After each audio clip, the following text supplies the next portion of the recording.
The trees are in their autumn beauty, the woodland paths are dry. Under the October twilight, the water mirrors a still sky.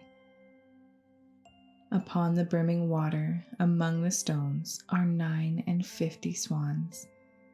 The 19th autumn has come upon me since I first made my count. I saw before I had well finished all suddenly mount, and scatter wheeling in great broken rings upon their clamorous wings. I have looked upon those brilliant creatures, and now my heart is sore. All's changed since I, hearing at twilight, the first time on this shore, the bell beat of their wings above my head, trod with a lighter tread, unwearied still, lover by lover, they paddle in the cold, companionable streams, or climb the air, their hearts have not grown old. Passion or conquest wander where they will, attend upon them still. But now they drift on the still water, mysterious, beautiful. Among what rushes will they build? By what lake's edge or pool? Delight men's eyes when I awake some day to find they have flown away.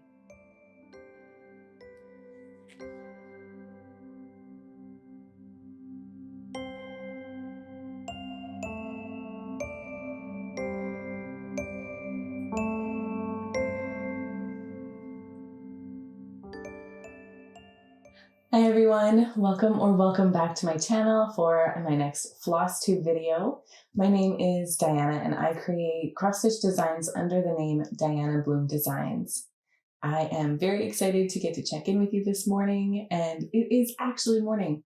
I normally film my videos after my kids go to bed, but this morning I somehow woke up before them, so I thought, let's get the filming done for today, and I am super excited. I'm definitely a morning person. I have much better energy in the morning, so I feel like, I still definitely need to warm up my voice, but I'm excited. I have much better energy, I think, than I would have if I had to film later.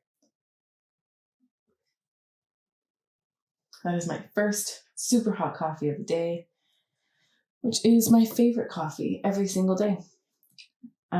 Okay, so in this video, I want to say a huge, again, welcome to everybody who's coming back, but I also want to say a huge welcome to a number of new people.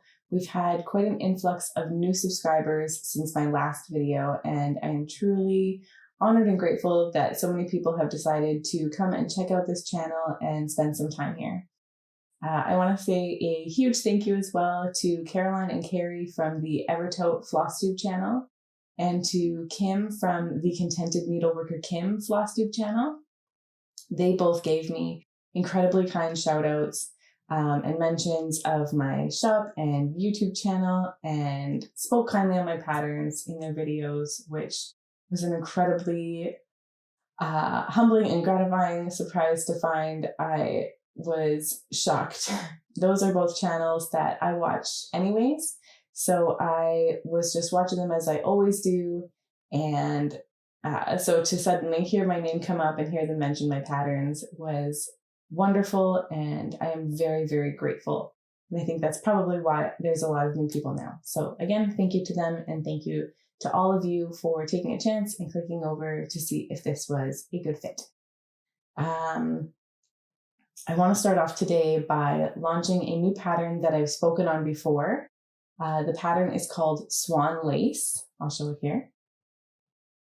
And this is a pattern that I was inspired by watching a video by Bernadette Banner, where she was hand stitching a lace garment out of strips of lace. And once I saw those different delicate strips of lace forming one fabric that was also creating the garment as she went, I was very inspired, and I wanted to do something that looked like a frame of lace coming off in little segments. And I'm also just very inspired by birds, and I find long neck birds to be very elegant and beautiful. A swan felt like a natural fit, so I was very excited to put these two things together and create this pattern. I've actually been waiting a little bit to launch this pattern because when I contacted Hannah at Evertote to talk about choosing flosses, again, I can't see all the flosses because I don't have all of them here. So Hannah and I work together a lot where I'll say, hey, I tried out this DMC. Do you have one that's a close fit? And then I'll order it and test it out and see if that's the right one or if maybe it needs to be switched. And she is an incredible asset. Working with her has made that process a dream instead of a very frustrating challenge. And this really highlights why. So when I thought of creating this pattern, I really wanted to do it on a gray linen, which is a first for me. I've never stitched on gray linen. I'm probably going to have to give close-ups. I feel like everything's going to get blown out. This is 40 count catnap linen by Roxy Floss Co. And it is absolutely stunning. It is a little bit moody and mottled. I can see sort of the darker tones are more of a blue, the lighter tones are more of a green, but it just reads overall as a gray, and it is gorgeous. So with that, I wanted to create a white bird that had contrast and dimension so that you were still stitching detail that was very readable, and that you got to use different colored flosses that felt like they were exciting when you were doing your color changes, while still overall having what looked and felt like a white bird. I also, when I was looking at reference images of swans, I really liked that in different lighting situations, they would have a lot of cool and warm tones mixing to create what still looked like white. You could tell it was a white bird, but there was lots of colors coming through that looked really beautiful and just added a lot to that image. So I wanted to try to reflect that in this pattern. And because of that, I ended up with kind of a blue, white, gray, and a very light brown to create the three tones in this one. So I'll show you the palette. But because of the postal strike, a lot of my flosses are stuck in the mail right now. So hopefully that will get resolved soon so that they can make the rest of their journey. But I do have a couple of flosses in my stash, I realized. I was also waiting to start my stitch, and I realized I have the white that makes up the majority of the lace. So actually, I don't need to wait at all, and I started stitching this just a couple of days ago. So there are the flosses. So I just have the white and the almost black color in my stash. And again, I'll show you close-ups because I feel like these are all looking pretty far away. I'll just have them here. Which you probably already know because this will have been edited when you see it. And just to talk about the swan colors again. So the orange and the almost black only come up for the beak of the swan, which, you know, it's a central integral part of the swan, but it's not what makes up most of the pattern.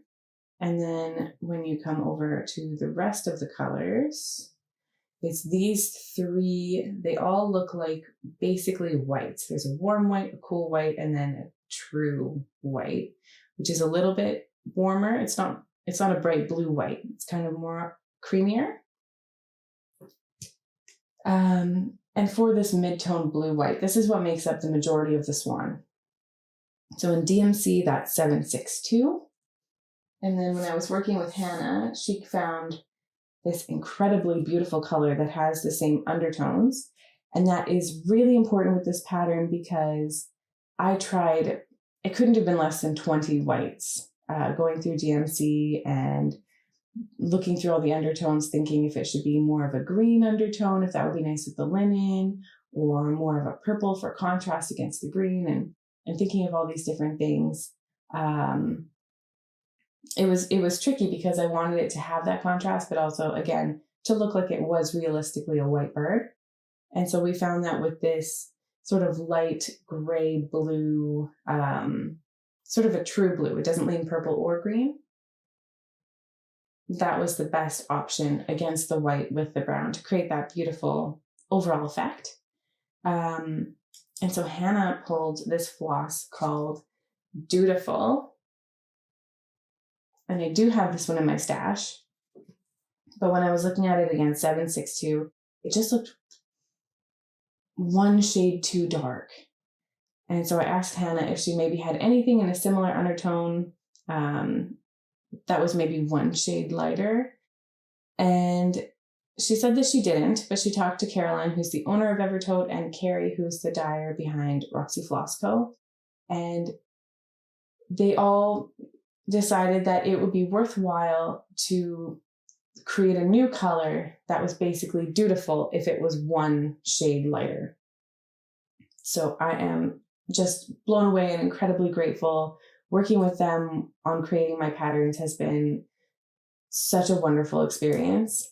Their flosses and fabrics are beyond amazing, and then getting to work with them just as people has been incredible. I am beyond words. Yes, so they decided to create this new floss color. I'll put a picture of what it looks like here, because mine, again, trapped in the mail. And they, I think, gave it a name that's a play on the word dutiful, and they called it In Due Time. And it's just beautiful. I've seen pictures of it too beside dutiful, and you can see it's just that one shade lighter, but in every other way it looks to be a beautiful pairing with dutiful. It's the same color, it's just lighter. So I'm incredibly excited to get those in so I can start stitching the swans. But for now, I am able to stitch a lot of the lace. And I just got a pretty good start. It's really only a couple nights of stitching, but I'll show you what I do have. And again, with the colors and everything, I'm probably going to have to do close-ups, but I don't think that's so bad. So I'm not sure how much you can see there, but I have a good section of the right-hand side of the lace done. It's probably 1/3, and then there's 2 more after that. And it's actually been really nice. I'm leaving spaces where the other colors will go, and I'll just be able to really quickly fill those in. And those spaces are also, they tend to be little details, like little flowers and things. So that'll be really fun to get to see that come together. And so that is swan lace.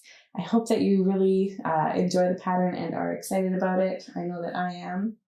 And I can't wait to get that one stitched and up on my wall.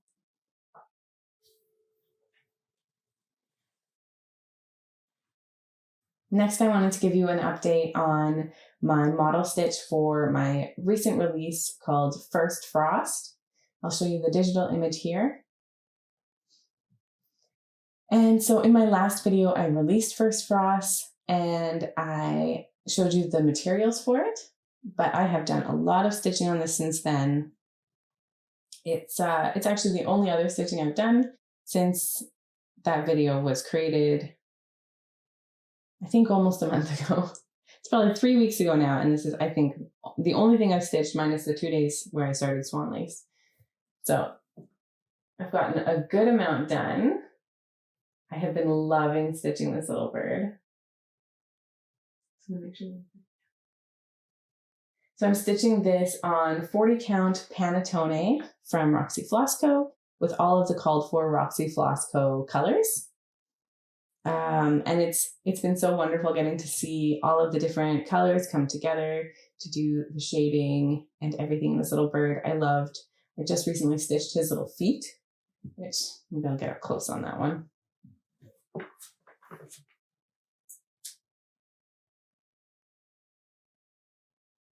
Look at those bird feet. I'll show you the whole thing.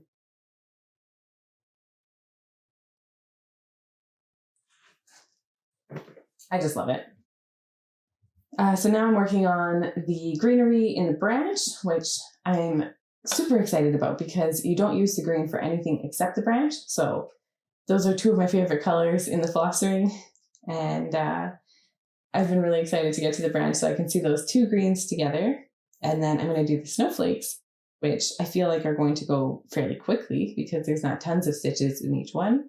And then I'll be done, which I can't wait. I feel like I'm actually going to get to enjoy it in this winter season, especially because I live in the Canadian prairies. Our winter season is really long. So, you know, even if it's February or March, it's still winter over here. So I'll probably get to enjoy it for quite a while yet. Oh, and I never showed you the floss ring. And I really like to. I love these colors together.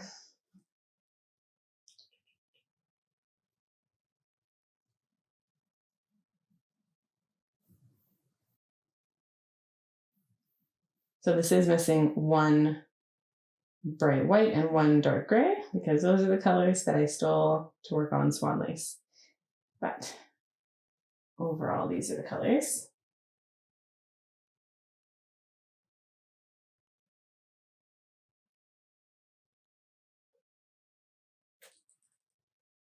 So there's one in here called Earl Grey. I don't know if I've mentioned it before. I'm such a sucker for these kinds of colors. Look at this. It's like a light, almost purpley gray color. It's so pretty. I feel like I'm going to end up designing with that one a ton. Just going to put it somewhere within reach. Although I don't know if you can see, I redid my floss a little bit. So these are all my Roxy flosses that I have in my stash, and I've paired them all with the coordinating DMCs, so that when I'm designing, I can walk up and say, okay, I kind of need this or that, and then see what I have all at a glance instead of digging through project bags or trying to remember where I put everything. And then it's nice too, because I can already see, okay, this pattern is coming down the pipe and it's going to need, you know, more of a red that I don't have or a different pink that I don't have. And so I can get ordering much further in advance, which I think will be really helpful. It just makes me feel more organized. And, you know, when I walk into the office and there's this gorgeous, I think it's just a cork board, but it's a gorgeous whole wall of floss right over here. So that's always nice. Lastly, I want to give you an update on my Birds and Brambles model stitch that my twin sister is doing for me. I know that I've talked about Birds and Brambles and this stitch, I think in every Flosstube so far, but she really has made so much progress on it that I really just want to get to show it off. And you get to see really all of the colors coming together now, which is so exciting. So she is stitching this on 40 count speculous linen from Roxy Flosstube.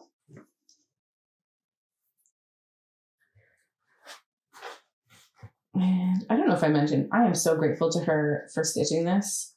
I love this pattern and initially had really wanted to stitch it. So when she mentioned that she'd be happy to stitch the model for me, I initially was like, oh no, I really wanted to stitch that one, but it is so incredibly stitch heavy.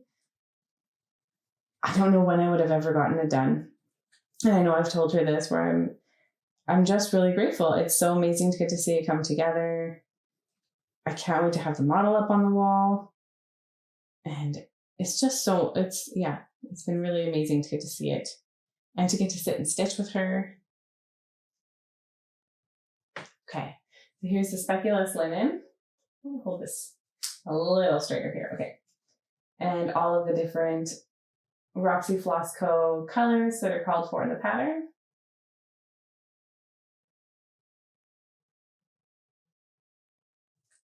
And then for a little drama,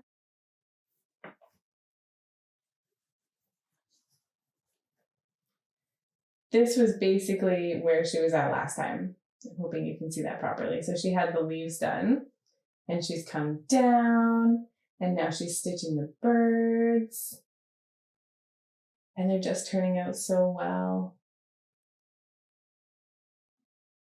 Oh, I just love them. Let me stand up and give you a close-up of these.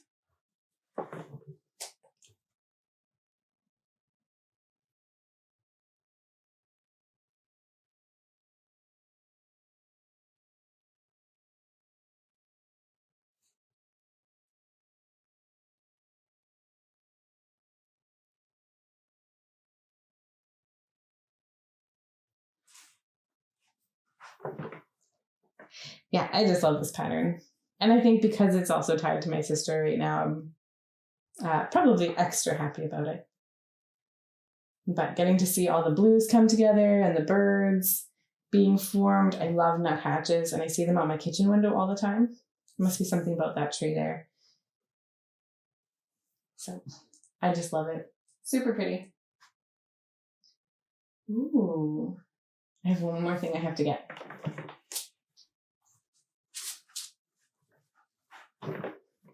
Okay. It's coffee.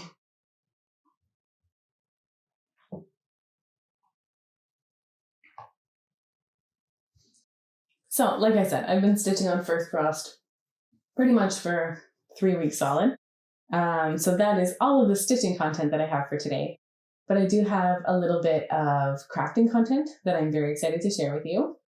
I haven't been doing my usual, I'm pretty well known for the people who know me for loving knitting and spinning, but I haven't been knitting as much and spinning as much yarn just because I have a 2-year-old and a 4.5-year-old.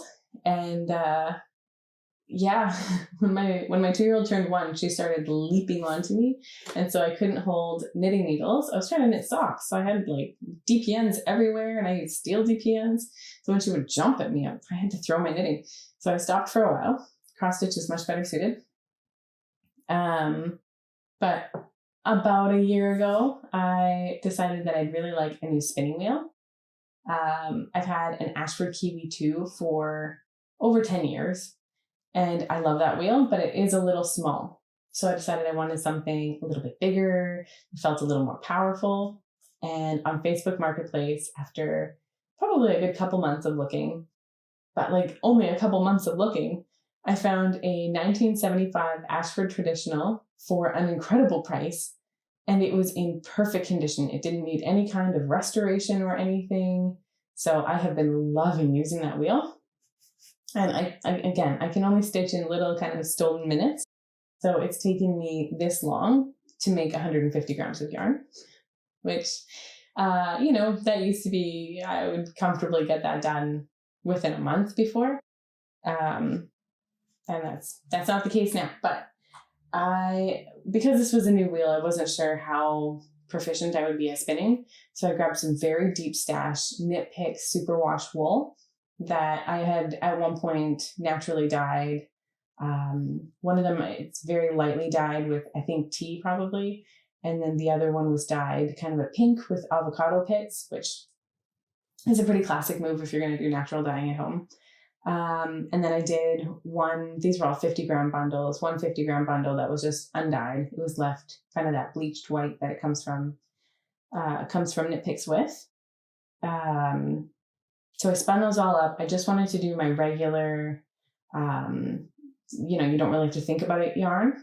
So for me, that was it's pretty lightweight. It's kind of a lace weight, and I do end up smoothing it back. So it's more of that worsted style where it's tighter, shinier yarn instead of like that fluffy, more rustic look, which I enjoy spinning that way. It's just not my natural way to spin.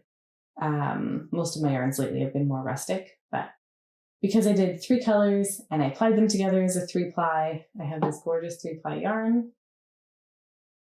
And again, I have about 150 grams of what's probably a heavy fingering weight. I haven't done a lot of testing. I don't even have yardage because when I was taking it off my wheel, I have an Amish style yarn swift. So it's like an X with pegs in it. And I didn't realize I still had tension on the wheel. So I was pulling all the yarn off. And it was going so tightly that I ended up collapsing my swift, and it all just came to the middle. So I'm not sure how many yards it is, but I will show you. I'm going to show you a little closer.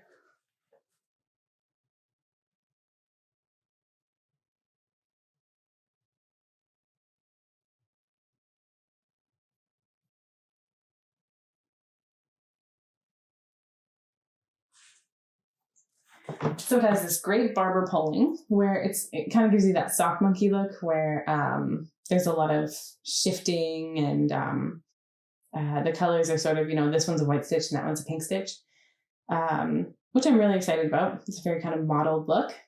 And I think with this, I want to, what's that sweater called? I want to stitch the Elena sweater by You Knit Toronto. What's her name? Can't think of the actual designer's name now. Claudia Quintanilla, something like that.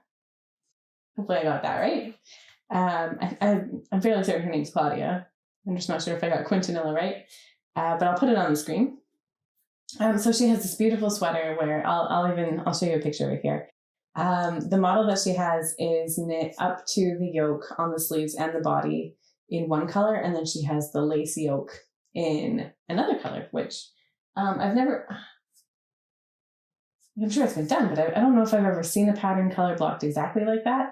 So I loved it. I bought it. I've been waiting to make it.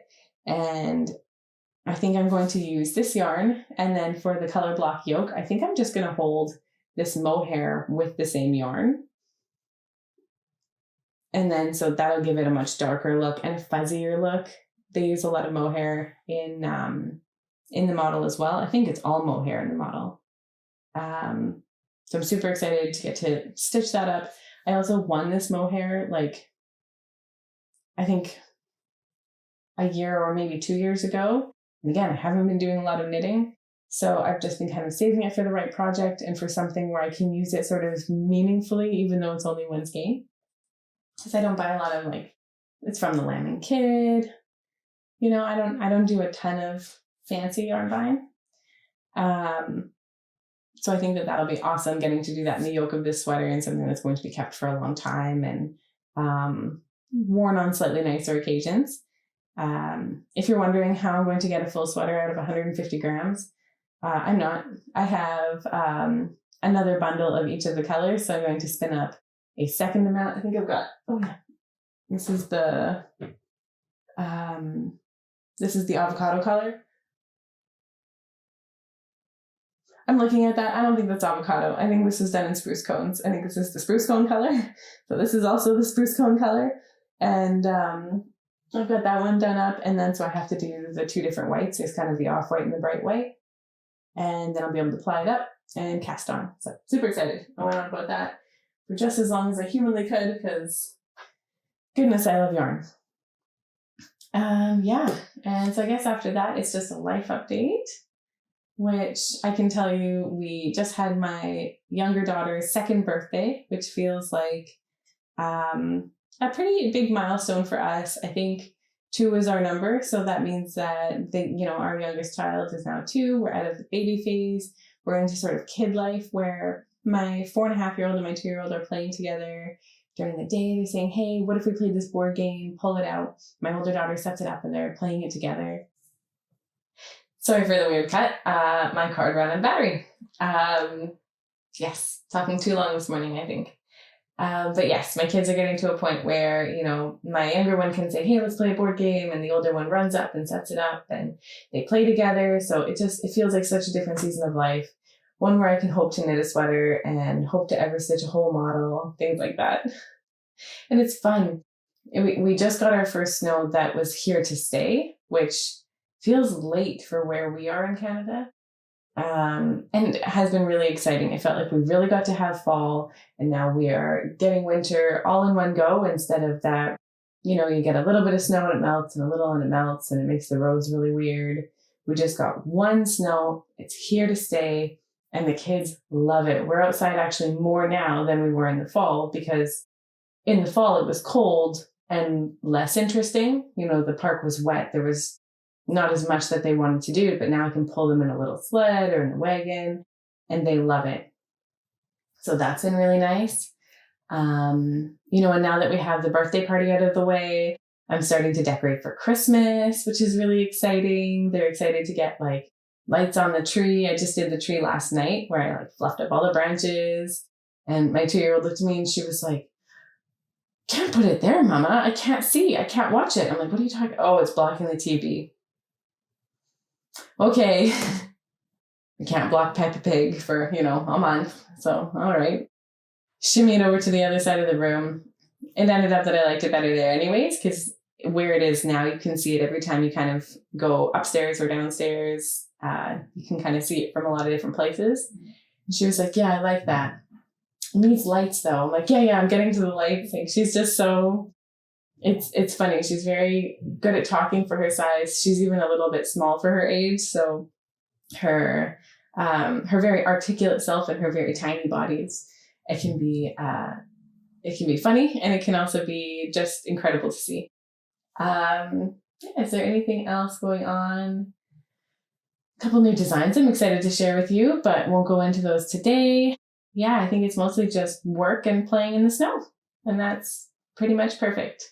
I'm doing a little bit more bread making now that the weather's turning cool and it doesn't heat up the house beyond repair. Yeah, I think that's all I want to share with you today. I hope you all have a really wonderful day. I hope that wherever you are in the world that you're feeling cozy and crafty and that you have a very happy day today. Thank you so much for spending this time with me. I will see you in the next video. Bye-bye.